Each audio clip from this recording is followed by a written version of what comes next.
اللہ رب العزت نے سورہ انفال سورہ نمبر 8 آیت نمبر 28 اللہ نے فرما رکھا اس چیز کا علم رکھ لو، یہ بات کو جان لو کہ تمہارے مال اور تمہاری اولاد میں تمہاری آزمائش ہے، تمہارے مال اور تمہاری اولاد میں تمہارے لیے آزمائش ہے، اور تم تمام کا اجر اللہ کے پاس رکھا ہے، اور بڑا اجر اللہ کے پاس رکھا ہے۔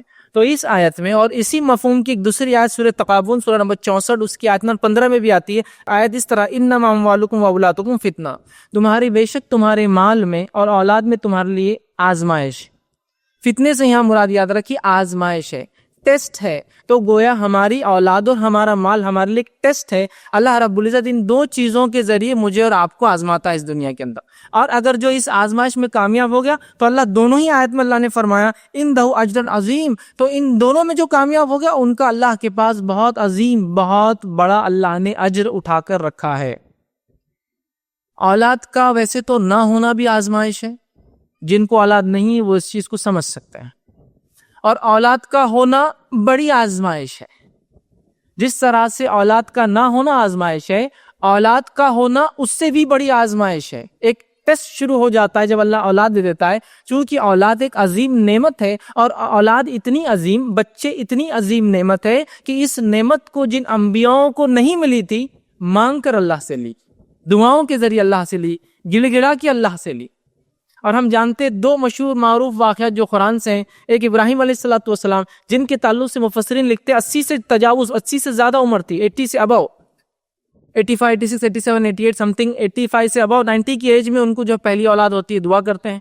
اور زکریا علیہ السلام جن کے تعلق سے جب اولاد کی بشارت دی گئی تو کہا مجھے اولاد کیسے ہو سکتی، میرے بال تو پورے سفید ہو چکے، گویا بہت ایج ہو چکی تھی، کافی عمر گزار چکے تھے، لیکن اس عمر میں پہنچنے کے بعد بھی اس نعمت کو حاصل کرنے کی تڑپ ان میں باقی تھی، اور دونوں انبیاء علیہ السلام نے دعا کی۔ دونوں کی دعا کو اللہ رب العزت نے قرآن میں فرمایا۔ ایک کی دعا اللہ رب العزت نے ابراہیم علیہ السلام کی سورہ صافات سورہ نمبر 37 آیت نمبر 100 میں فرمایا کہا ربی حبلی من الصالحین، اے اللہ مجھے نیک اولاد عطا فرما۔ ابراہیم علیہ السلام نے دعا کی ربی حبلی من الصالحین، اے اللہ نیک اولاد عطا فرما، اس لیے کہ اولاد میں نے کہا نا عظیم نعمت ہے۔ انبیاء علیہ السلام نے مانگا، اللہ رب العزت نے گڑ گڑایا۔ دوسری جگہ اللہ رب العزت فرماتا سورہ آل عمران سورہ نمبر 3 اس کی آیت نمبر 38 میں زکریا علیہ السلام کا واقعہ فرمایا کہا ربی حبلی من لدنک ذریۃ طیبہ، اے اللہ مجھے اولاد عطا فرما، اور ایسی اولاد جو اچھی ہو، ایسی ذریت مجھے دے جو نیک ہو، صالح ہو۔ تو گویا دونوں نے اولاد طلب کی، لیکن خاص بات دیکھیے دونوں کے ساتھ مخصوص الفاظ جڑے ہیں، صالحین کا ایک کی جگہ صالح کا، ایک کی جگہ طیب کا لفظ جڑا ہوا ہے، اچھی اولاد اور نیک اولاد۔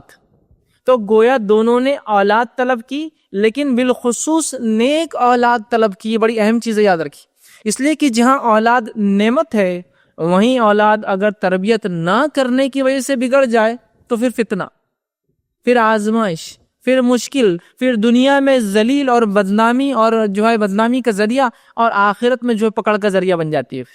سمجھ رہے بات کو؟ میں یہ نہیں کہہ رہا ہوں کہ اگر اولاد خراب بھی رہی تو والدین کی پکڑ ہوں گی، جن بچوں کی والدین تربیت نہ کرے اس سے بگڑ جائے تو پکڑ ہوں گی، ورنہ اگر سب کچھ کرنے کے بعد بھی کوئی بگڑ جائے تو اللہ تعالیٰ بہرحال نیتوں کو دیکھنے والا، تمہاری کوششوں کو دیکھنے والا۔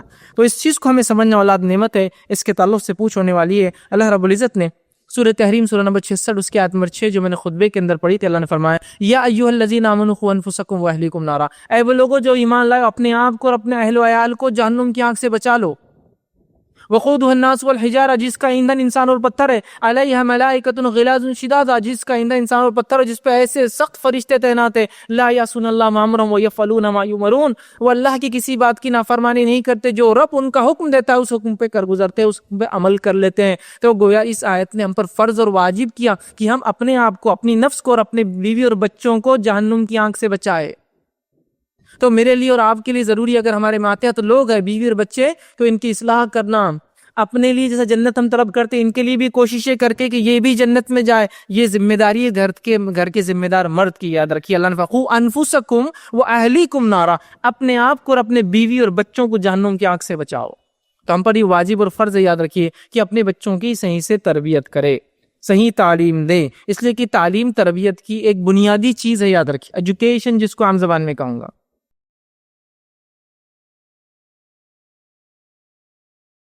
السلام علیکم، آپ بھی ہمارے اس کام میں تعاون کریں اپنی زکات و صدقات کے ذریعے۔ ڈونیشن ڈیٹیلز کے لیے ڈونیٹ اس پر کلک کریں۔ اگر آپ کو ہمارے ویڈیوز پسند آئے ہیں تو اسے شیئر کریں اور ثواب کے حقدار بنیں۔ روزانہ ہمارے ویڈیوز کو پانے کے لیے ہمارے یوٹیوب چینل کو سبسکرائب کریں اور بیل آئکن دبائیں۔ ہم سے دیگر سوشل میڈیا پر جڑنے کے لیے ویڈیو میں دیے گئے آئی ڈی کو سرچ کریں۔ جزاک اللہ۔